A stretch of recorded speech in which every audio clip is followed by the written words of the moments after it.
大家好， Hello, 我是赵法。 everyone. I'm ZHAO Chuang. Today, let's draw a full-body Spiclypeus. Before drawing, we should first be aware of the head-to-body ratio of this dinosaur, as it had an enormous head. Take a moment to observe how many equal sections its body can be divided into, and create a precise composition on the paper accordingly. Then, roughly position the head, torso, and limbs before moving on to a detailed depiction. Following these steps will help us avoid mistakes. Now, let's get started. Begin by using dotted lines to outline the entire body of this dinosaur. Its head will be within this range, and this point divides its head into two halves. This line represents the lower jaw.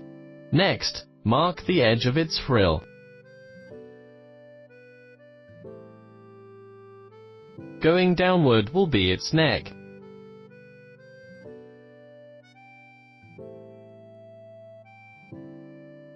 This position indicates its back, followed by its pelvis, and then its belly. The front part is the shoulder.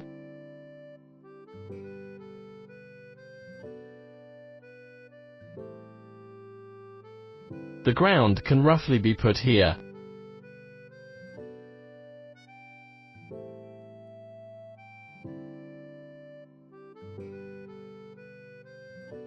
Then, pinpoint the abdomen and the leg with the thigh, shank, and foot.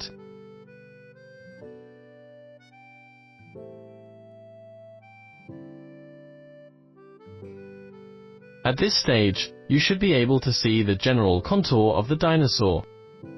Now, we go into details part by part. Start with its parrot-like beak.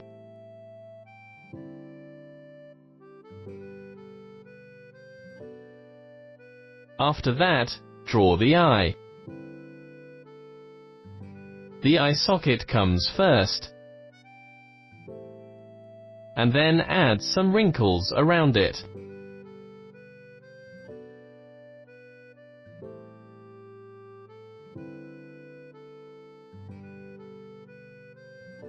Next, let's draw its laterally projected, curved brow horns.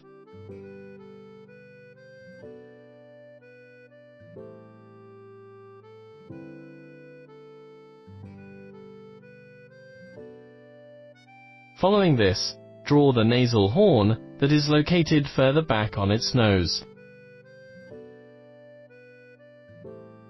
Extend the line down to form its parrot-like beak.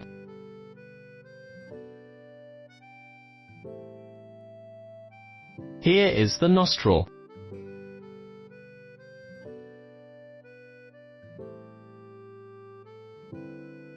Then, draw the corner of its mouth.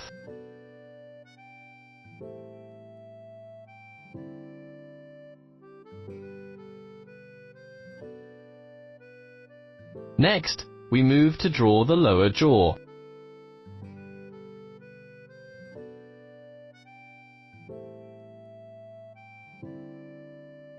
Above the corner of the mouth, draw the jugal bone.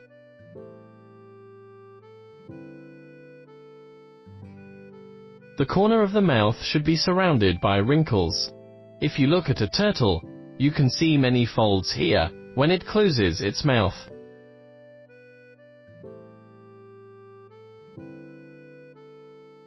We can draw this section as slightly bulging to give the mouth the appearance of accommodating food inside.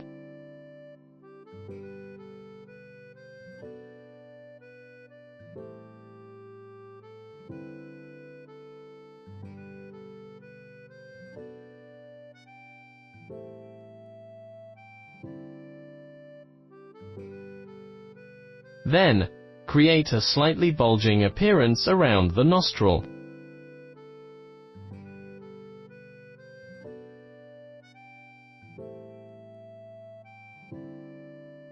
Above the eye, place some lines to indicate the thickness and shading of the brow horns.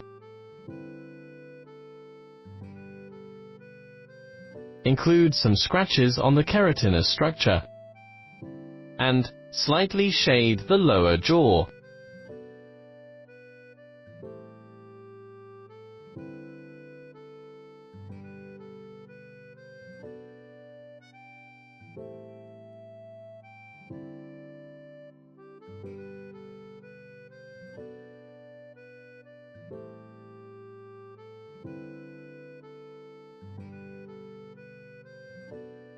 Now, let's move on to the frill.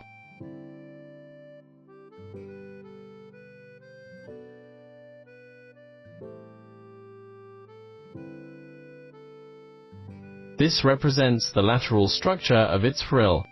In the middle, draw the iconic downward curved horns.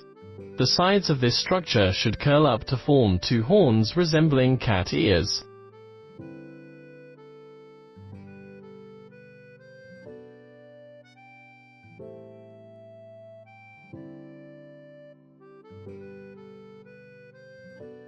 On either side, add several large horns, which decrease in size as they go down.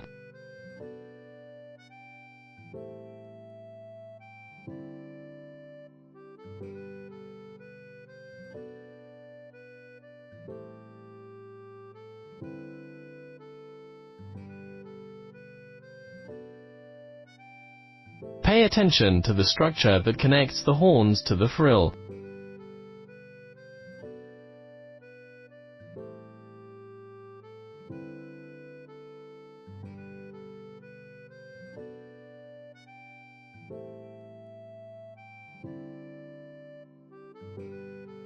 The same goes for the other side. Add the midline of the frill, which typically features a series of large lumps, giving it an undulating appearance from this angle.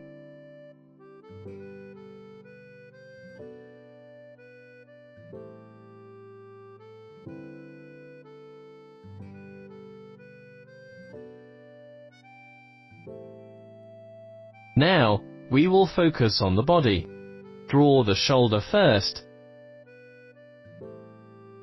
followed by the forelimb. Its upper arms should appear relatively thick, while its forearms taper downwards. This dinosaur had 5 fingers. The first 3 were adapted for weight bearing, and the 2 at the back were without nails and degenerated.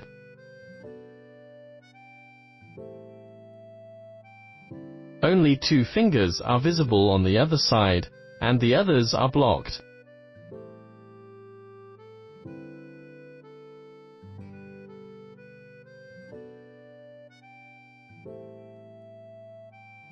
This is its chest. Extend the line to form the outline of its abdomen. This line indicates the boundary between the abdomen and the thigh. Remember that dinosaurs' thighs and torsos were covered in skin, so the boundary does not need to be drawn too explicitly. Now, draw the calf and knee. The ankle can be drawn fuller. Each hind limb had 4 toes. From this angle, we can see 3 weight-bearing toes on the outer part of this leg.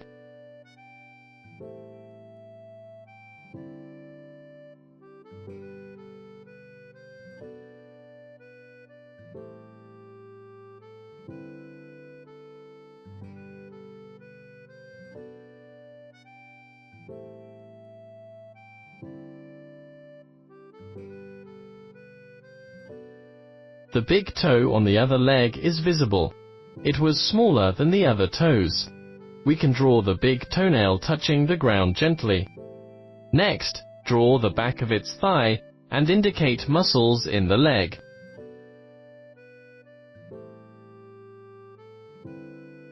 Now, we move to its back, which should have a slightly upward bulge.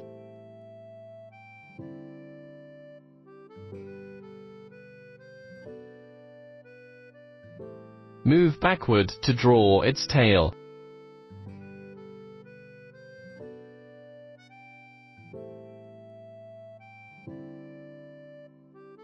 dab an ear hole here. Now, let's go over the drawing with more structures. Draw some large scales on the frill and behind the eyes to give it a tougher appearance.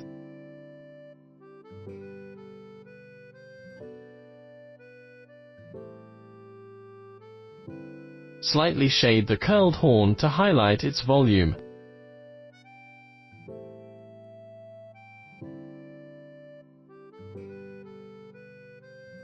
Then, shade the underside of the neck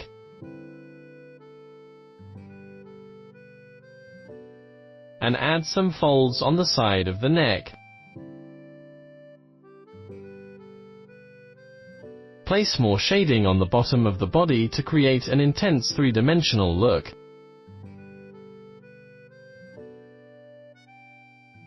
Add some wrinkles in the armpit and on the knees.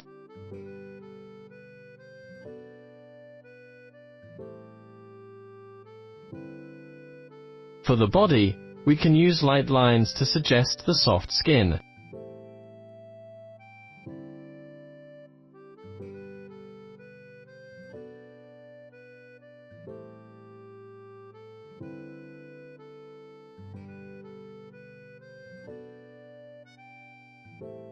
Then, the limbs.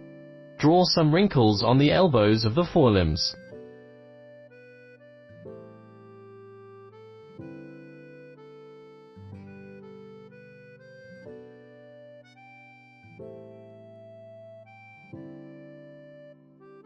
Shade the inside of the other forelimb.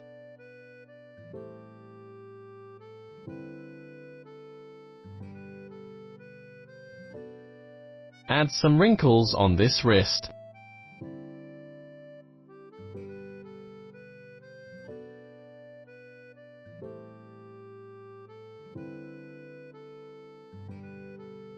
Then, make the wrinkles in these areas a bit darker.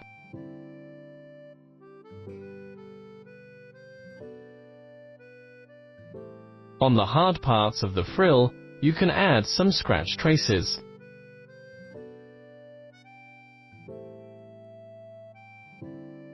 Refine this forelimb with more details.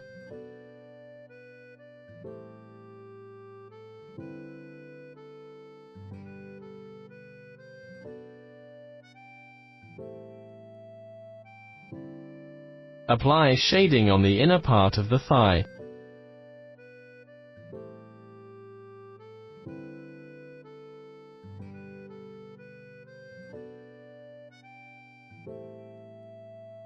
The calf muscle should extend all the way to the back of the ankle. Remember to show the slits between the toes. Add shading under the thigh membrane as well.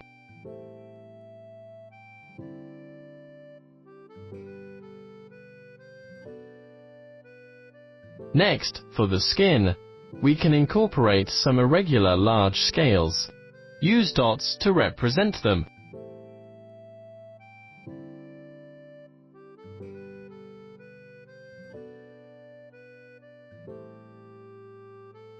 Afterwards, we can polish the wrinkles at the corner of the mouth, strengthen the texture of the horny beak.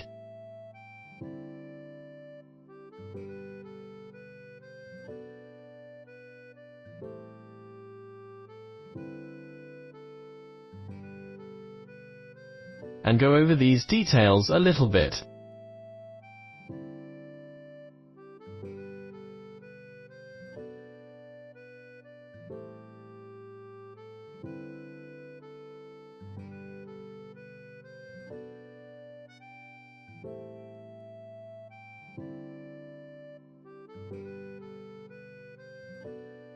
Lastly, sketch the ground and the cast shadow of the dinosaur.